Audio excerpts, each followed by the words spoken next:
बिस्मिल्लाहिर्रहमानिर्रहीम जी, अस्सलाम वालेकुम। आप मेरा यूट्यूब चैनल देख रहे हैं। मलेशिया की काफ़ी सारी अपडेट्स हैं जो आपसे शेयर करनी है। और मलेशिया की कॉलिंग वीज़ा और इसके साथ साथ मलेशिया में कुछ चीज़ें आपके साथ यहाँ पे रहते हुए डिस्कस करनी है जो कि बहुत ज़्यादा ज़रूरी हैं। और अगर आप मलेशिया पहली दफ़ा आ रहे हैं या मलेशिया में हैं तो किन किन बातों का ख्याल रखना चाहिए, क्योंकि कुछ केसेस जो हैं वो अभी सामने ये आ रहे हैं कि कुछ पाकिस्तानियों को ये पकड़ के लेके गए हैं, कुछ इंडियंस को पकड़ के लेके गए हैं और उनको जेल शेल में डाल दिया है। और आज कुछ लोग जो है ये पूछ रहे थे कि यार अगर हम जो हैं वो अपने किसी जानने वाले से जेल में मिलना चाहें तो हम किस तरह मिल सकते हैं। इसके ऊपर हम बात करेंगे, लेकिन इसके साथ साथ जो ज़रूरी चीज़ें हैं वो हैं जनाब मलेशिया की कॉलिंग वीज़ा और जो आपका विज़िट वीज़ा है उसका क्या अपडेट है।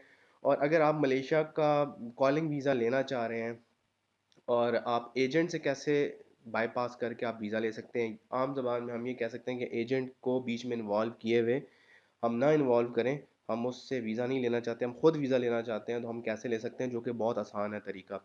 इस टाइम के ऊपर मलेशिया जो लोग भी आ रहे हैं, चाहे वो स्टूडेंट वीज़ा पे आ रहे हैं, वर्क वीज़ा पे आ रहे हैं, या जो भी लोग आपके विज़िट वीज़ा के ऊपर आ रहे हैं, वो सारे के सारे एजेंट के थ्रू आ रहे हैं। देखें कि कोई भी वीज़ा है मलेशिया का, वो चाहे स्टूडेंट वीज़ा है, चाहे वो कॉलिंग वीज़ा है, विज़िट वीज़ा है, वो आप खुद ले सकते हैं।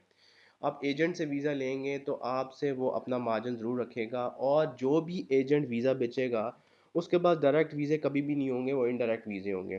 फिर इसके साथ साथ जो सबसे ज़्यादा ज़रूरी इशू है वो जो आ रहा है वो रिक्रूटमेंट कंपनीज़ का आ रहा है।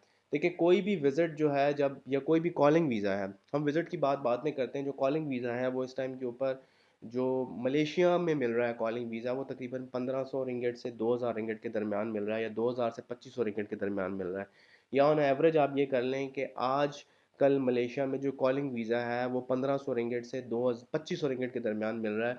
और वो आगे आपको एजेंट जो है वो डिफरेंट पैसों के ऊपर बेच रहा है। ठीक है। अब इसका हल ये है कि जो हमने पीछे 12 बहुत सारी वीडियोस में ये बात बताई है कि यार आपके पास पैसे कम है, आप मलेशिया आना चाहते हैं, काम करना चाहते हैं, तो कॉलिंग वीज़ा के ऊपर आओ, विज़िट वीज़ा के ऊपर मत आओ। अगर आपको कोई बंदा कहता है विज़िट वीज़ा के ऊपर आके कन्वर्ट हो जाएगा, नहीं होगा कन्वर्ट। ये बार बार कह रहे हैं, अपने पैसे मत ज़ाया करें, क्योंकि डेली बेसिस के ऊपर हमें बहुत सारे सवाल ऐसे आते हैं, इन मतलब कमेंट सेक्शन के अलावा भी हमें कॉल्स वगैरह पे और डायरेक्ट यहाँ पे भी जो लोग मिलते हैं वो यही पूछते हैं कि हम विज़िट वीज़ा के ऊपर आए, हमने फ़लाँ की बात सुनी, फ़लाँ की बात सुनी, हम आ गए, अब हम फंस गए हैं, तो अब हम क्या करें। देखिए कॉलिंग वीज़ा के ऊपर आपने आना है, आप बिल्कुल आएँ। कॉलिंग वीज़ा के ऊपर अपने एजेंट से पूछ लें, क्योंकि अभी भी मलेशिया में कंस्ट्रक्शन के ऊपर और प्लांटेशन में वीज़ाज़ अवेलेबल हैं, लेकिन कोटा पुराना होना चाहिए। नए कोटे के ऊपर अभी मलेशियंस ने कोई भी अनाउंसमेंट नहीं की है और वो करने के मूड में भी नहीं लग रहे हैं।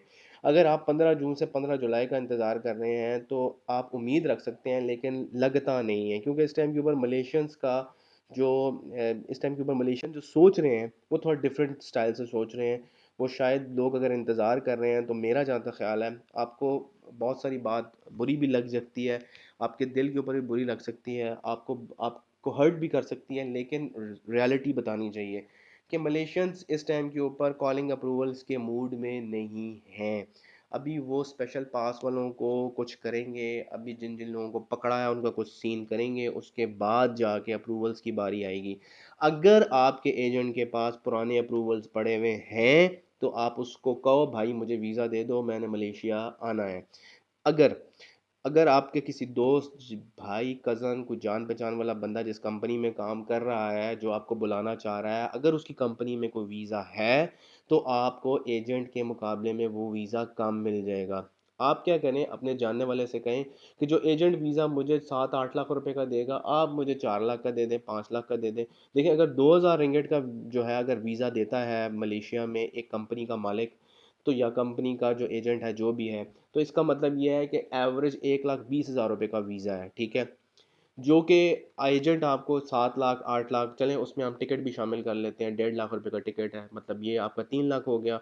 मेडिकल शेडिकल सारा कुछ डाल डूल के आपको तकरीबन कॉस्ट करता है वीज़ा वो 3.5 1 लाख रुपए करता है, जो कि एजेंट इस टाइम के ऊपर 8 लाख 7.5 लाख 7 लाख का जहाँ जैक लग रहा है वो बेच रहा है। तो आप अपने जानने वाले से ये कहें कि यार एजेंट जो मुझे 8 लाख का वीज़ा देगा, आप मेरे से साढ़े 3-4 लाख रुपए ले लें, कम से कम मुझे ट्रस्ट तो होगा ना। अच्छा, इसमें आपको 2 फ़ायदे हो जाएँगे।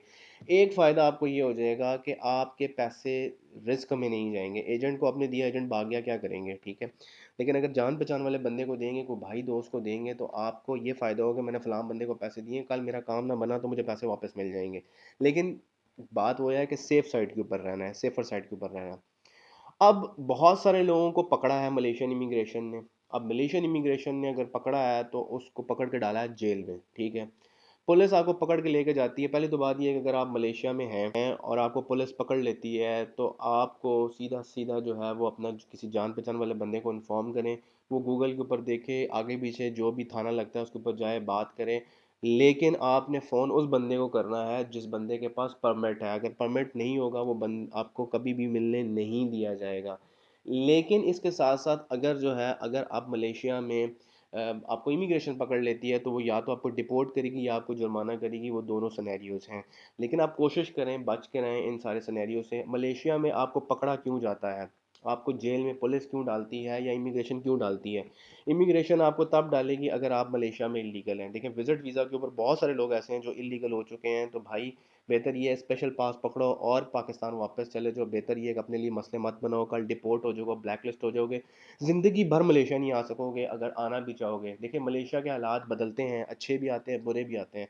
लेकिन मलेशिया की इकॉनमी फिर भी पाकिस्तान से बहुत ज़्यादा स्टेबल है। इस टाइम के ऊपर रिंगिट 61-62 रुपये का हुआ है, जो कि हल्दी पैसे बनते हैं। अच्छे पैसे आप कमा सकते हैं, फिर भी इंसान को आना पड़ सकता है। तो इसलिए कोशिश करें कि इलीगल हैं तो अपना स्पेशल पास पकड़ें और चुप करके वापस चले जाएं। दोबारा चांस मिलता है तो वापस आ जाएं। एक चीज़।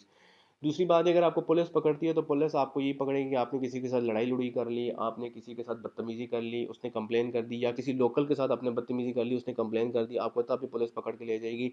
फिर प्रॉपर इन्वेस्टिगेशन होगी। वो एक लंबा चौड़ा सा प्रोसेस है, फिर उसके बाद आपको लाना पड़ेगा। तो भाई, सीधी सी बात है, पुलिस के चक्कर में आपका कोई रिश्तेदार भी नहीं पड़ेगा, कोई भी नहीं पड़ेगा, सारे काम आपको खुद करने पड़ेंगे। तो बेहतर ये है कि इस तरह का काम मत करें, ताकि आपको इस तरह की परेशानी का सामना ना करना पड़े। बहुत सारे लोगों से हम सुनते हैं, वो उनको फटाफटा कर लेते हैं लोगों के साथ, फिर उनको चुक के ले जाते हैं। फिर चुक के ले जाते हैं तो फिर उनके लिए भी मसला बनता है, उनके साथ वाले दोस्तों के लिए मसला बनता है।